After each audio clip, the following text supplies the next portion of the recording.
Hi, welcome to the Beer Temple. We're doing a rare on-location show from North Down Cafe here in Chicago, and I am with the owner, founder, head brewer of Urban Chestnut, Florian Kuplent. Hope I got that right. Thank you. Yeah, thanks for meeting up. Absolutely. So you were in town for a couple things. A lot of stuff going on with you. A lot of stuff going on. We're just rolling out in Chicago. Mm-hmm. So our sales guy John has been here all week and is going to be here for another 2-3 weeks to just kind of help with the distribution of our beers. And then I was actually teaching a class at Siebel the last couple of days. So right.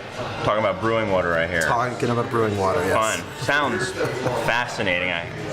Sorry I missed out on that one.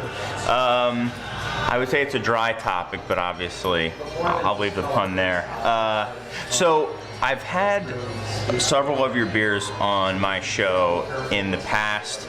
I'm somewhat of a fanatic for the Zwickel style in general, and yours in particular, not to butter you up too much, but we have a fairly wide audience here, kind of national. Can you just give a quick overview of Urban Chestnut as Sure. a brewery, and kind of your focus is a little different than... Yeah, so we opened up about 4 years ago in St. Louis, set up a brewery in an old car repair shop building that we turned into a brewery. I started the place with a friend of mine. We used to work at another big brewery in town, which happens to be Anheuser-Busch. Yeah. I'm originally from Germany, and my business partner Dave is originally from St. Louis. And after talking about possibly doing our own brewery, we decided let's just go for it and brewed our first beer in early 2011. We're kind of focusing on very classic European styles. As I said, I'm originally from Germany, so we have some German influence to some degree. We do a little bit of other stuff as well. We do a little bit of English, Czech, Belgian, and then we have more craft beer, more New World styles, IPAs. We have a chestnut ale, do various other things. So kind of focusing on those two areas. And so you have worked with, for Anheuser-Busch, so obviously, you know, the lager game is and being German is quite familiar to you, but you also have worked at a couple other places. Were you at Meantime as well? Yeah. So after school, I went to Weihenstephan, and then after school, I basically was the first brewmaster for Meantime.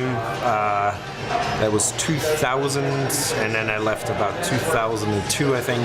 Okay. And then started working for AB. My wife's from the East Coast, so we both lived in London and moved back to New York. Okay. And then worked there for a bunch of years. Moved out to St. Louis about 10 years ago now.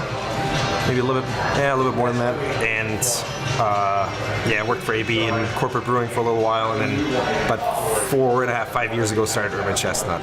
And it's funny, I saw some similar. At first I was thinking, wow, Meantime, that's so different from what I had heard you working on with AB InBev and then with Urban Chestnut, but really not so much when I started thinking about it a little more, because one thing that struck me about Meantime is how they're taking classic British styles and just maybe tweaking them a bit. At least at first, that seemed to me what they were doing, and that is what I've noticed with the beers that I've had from you. And I would like to just for you to talk to me a little bit about your Zwickel, which is kind of your flagship and a style probably a lot of people don't even know about at all. Yeah, and I'll open it if sure. you don't mind. Yeah. So the style, the name actually means sample valve on a tank, and for the beer style, it means that it's basically unfiltered beer that is basically recreating what you would get if you were to sample a beer right out of a maturation tank at a brewery. It's a classic lager. We do get the malt from a couple malt houses in Europe. Really? Actually in Franconia. The hops is from Hallertau. Hop nose on this is just It's awesome. Pretty delicate, but it's definitely there. Absolutely. Very herbal and bright. A little spicy. My favorite hop variety called Hallertau Mittelfrüh. It's very classic German Bavarian. Mine as well. I love it. Yeah. that's definitely there. And it's not a hop forward beer, but it definitely has a little bit of that hop note. Sure, absolutely. And so, I mean, so clean and light, but also bready. I love the bready characters of a Zwickel. Sometimes they can get to be a little almost omelette-y or eggy for me, but at their best, it's just like a pure, like really nice, clean breadiness. And this is really unbelievable. It's a little more clear than some of the other Zwickels I've seen. Yeah, our yeast settles out quite a bit, so it does have the tendency to get clear pretty quickly. And we do, the yeast that we use, I mean, it's a classic Bavarian lager yeast. We do cold fermentation, do a maturation period, and I mean, it's very basic ingredients, I guess. A very basic beer in a way, but it doesn't really have anything that overpowers it. But I think the style itself is very interesting. It's very subtle, but it does have its qualities that are there. So, I mean, this beer, for the people who watch the show, they know that I'm a lover of lighter lagers, like well-made lagers. Zwickel, actually, in particular, the Stiegel Paracelsus is just one of my all-time favorite beers. Why? But there's one of the things about them is there just aren't really any of them until you kind of came along and started brewing one. America, it seems to be so much about the double, triple, quadruple. I literally have a quadruple IPA in my store right now. Why did you decide to go with these styles? Probably, I do like those beers. I do like, I guess if you want to call it session beers. Which beers? Session beers. Okay. I do like IPAs as well, but I find myself going back to something I can have a couple pints of and not have to worry about the alcohol content. It's something that is enjoyable and you kind of don't ruin your palate necessarily. And I don't know, I think maybe there's a resurgence of session beers that may happen at some point, but I think there's probably a place for any style. Yeah. I have a theory that people are going from IPAs to these session IPAs because they want the sessionability of it, and I'm starting to now see the prominence of hoppy lagers come too, because I think, you do get fatigued, maybe not from the alcohol, but certainly from the bitterness of some of these session IPAs. So you're starting to get a more sessionable lager, and I think it's all going to come back around to these. Oh, I wouldn't mind it. I certainly love this beer. So yeah, Germany is certainly the land of lagers, but also ales as well, in Bavaria specifically. So, I haven't had this beer up until really a day ago. It was brand new to me, so I'd love to hear about this as well. Schnicklefritz, which, interestingly enough, it means rascal. I grew up in Germany. I had never heard that term before, so I'm still not sure where it comes from, if it's a term that German immigrants brought with them and then it kind of died out in Germany, or if it was from a different area of Germany that it got brought here to the US, but a lot of people seem to be familiar with that name. The beer itself,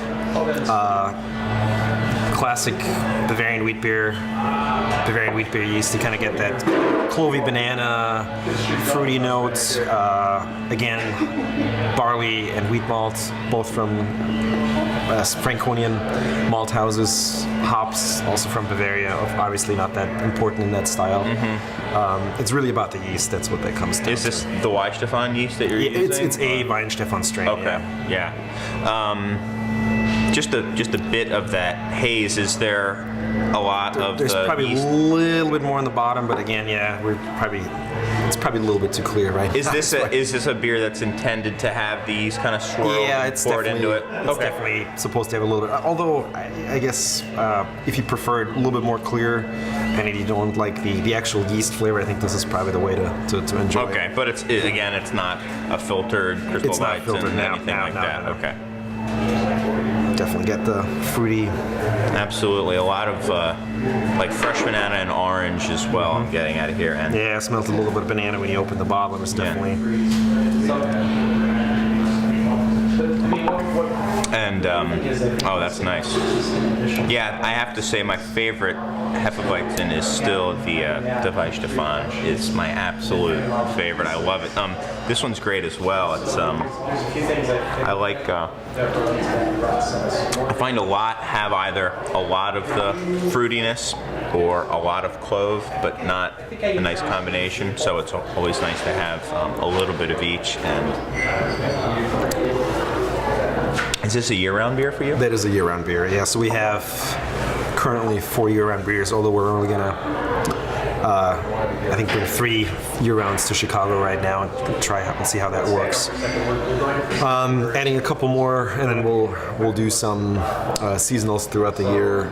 Every couple months, we'll have some two new ones or 2 rotating ones. Focusing on traditional German styles? Not necessarily. Usually what we do is we do one of each. So we have a classic European style, not necessarily German. We do have a wit beer, for example, Belgian wit beer. We do English IPA that we just bottled recently. And then the second beer would always be is always going to be kind of a New World, if it's a IPA like Fantasyland or Chestnut Ale or what else, like a session IPA is something we had in the lineup. So we got to kind of rotate through that a little bit. Okay, just stuff that you can kind of play with a little bit more. So we were talking just very briefly as I was setting up about just conceptually or the very beginnings of another brewery that you're talking about doing actually in Germany. Is that correct? That is correct. And it's funny, we've been talking in the last just couple episodes about some of this U.S. beer culture export, and I think I even said that one of the holdouts was Germany. It seemed like they're still very traditional. I've got to ask, do you think you're going to be brewing a wit beer in Germany, or how would that go? I think people would actually like it, because I think the market's unfortunately been, well, I guess there's pros and cons, but the market's been very conservative. People have always been told if it doesn't follow, or the brewer doesn't follow Reinheitsgebot, it's not good. But I think if people try different beers, they'll see a taste of flavors and then start liking them. But we're gonna start up with a couple classic German styles. We're gonna bring some of our beers brewed in St. Louis over and kind of see how those go and see what people like, and then go from there, basically. Now, how do you think your beers compare to traditional German versions of those beers? How will they?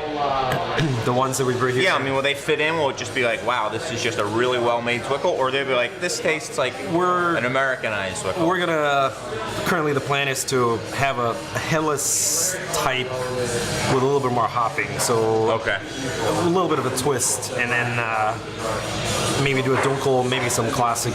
There's really not many people that do a classic dunkel anymore. No, so there's none. Really do classic Bavarian styles, and see how those go in, and add on seasonals and see how people like those, and go from there. This is a selfish question, but do you guys have a Munich dunkel that you brew here? We do. Do you bottle it? We do bottle it. I believe I'd have to look at our schedule, but yeah, we did bottle it last year, and I think it's coming back this year. I'll talk to John and demand that we get some, because that's another style that I think is just woefully underappreciated, because people never get good examples of them, and by the time they do get them, they're probably a year old, and it's a beer that's meant to be drank fresh, much like this Zwickel. So moving right along, the kind of one of these things is not like the other. We do IPAs as well. This one's called Fantasyland. We do have a sampler pack that we kind of release throughout the year. This was part of a sampler pack release, and people enjoyed it, and we like the beer as well, and we decided that it's going to be one of our year rounds from now on. Oh, okay. And yeah, I guess fairly classic IPA. Yeah, I was surprised to see that you guys were doing an IPA, because I always thought of you as a German-inspired brewery. So it looks like you're definitely making some pretty bold statements or movements against that, rather. Yeah, I wow. have too much fun brewing different beers, and I didn't just want to limit ours to making just German beer. So, kind of from day one, we've had a range of different things. IPAs being one of them, I guess. And in this one, what hop varieties are you using here? Certainly not the Hallertau. There's no Hallertau. Yeah. Now we do use some Amarillo. We do actually use Nelson Sauvin, which is a New Zealand variety. There's actually some Mandarina Bavaria in there, which is a new variety from Hallertau. Absolutely. And then a couple of classics, Cascade, Chinook, kind of rounding things out. So it's a fairly complex. How do you feel about some of those new aroma hops coming out of Germany? I think some of the Mandarina I actually like a lot. I do too, yeah. We've used that in a lager last year that we brewed for the World Cup, just kind of have a nice summer lager around it, which I thought was very nice. And then combining it with other hops in this beer, I think it works well. Yeah, it's nice. I love that green character from the Nelson. I sometimes say chive or green onion, but that turns too many people off, so I have to find a better descriptor for it. Just really such a nice, almost like perfumey. I mean, it's just very heavily aromatic, and floral. And how strong is this beer? 7.5. Yeah, so certainly not as sessionable as the others. I find these beers very dangerous because you don't necessarily taste the alcohol, but you can definitely will feel that after a couple of beers. Yeah, and I like that there's actually some malt character to it as well. I feel that with these more bitter beers, that when you get a little bit of malt in there, it does make it a little more sessionable. Yeah. It does, well, it also hides the alcohol perhaps a little bit as well, but now, do all these beers come as single? I mean, even the size kind of screams Germany as well to me, the 500 ml. Are they all sold as individuals? No, we do 4-packs. 4-packs, okay. Non-returnables, I assume. You're not that German. We're not that German now. Okay, not yet, yeah. But we're about to actually have these made close to pretty much outside of St. Louis, so have a local source for these bottles very soon and have better access to them. Wait, so are you these, getting... Right now they're actually from Germany. Are they really? Yeah. Okay, well, no wonder they scream Germany then. No, I think it's cool, and they're super solid bottles. Super hefty, yeah. You're going to be doing some wild yeast fermentation in there. I mean, you certainly could stand it seems like. We've been very busy, but now that we actually opened a second brewery in St. Louis just to be able to keep up with demand last year. Wow. And now that we have the original brewery, 20-barrel brew house, we'll definitely be doing a lot more barrel aging. We've got some sour stuff kind of coming along, so we'll be experimenting. So you guys are just doing all sorts of stuff then? All sorts of stuff, yeah. Great. Well, anything else before you head out? I know you're a busy man. You're jet setting all over the place, teaching here, and It was fun trip to Chicago. I'm definitely going to be back very soon. Actually, we have a beer dinner planned in a couple weeks, and I'll be up for that. And then I'm sure after that we'll be back. It's very close. And, we have an online site that ships to many different states, so not just Chicago. So if you guys are interested in a really great example of a Zwickel and you can't find one, you don't feel like waiting till springtime when the Paracelsus comes out, year-round the Urban Chestnut Zwickel is a beer you are not really going to find anywhere, and I think it's instantly one of the best lagers available in Chicago. I just absolutely love that Zwickel, and it's a wonderful beer, and all three of them are just really great, but I am partial to this one. So this is the one I'm going to cheers with at the end. Florian, thanks so much for taking the time, and welcome to Chicago. Thank you very much. And thanks a lot. Thanks for having us. Cheers. Cheers.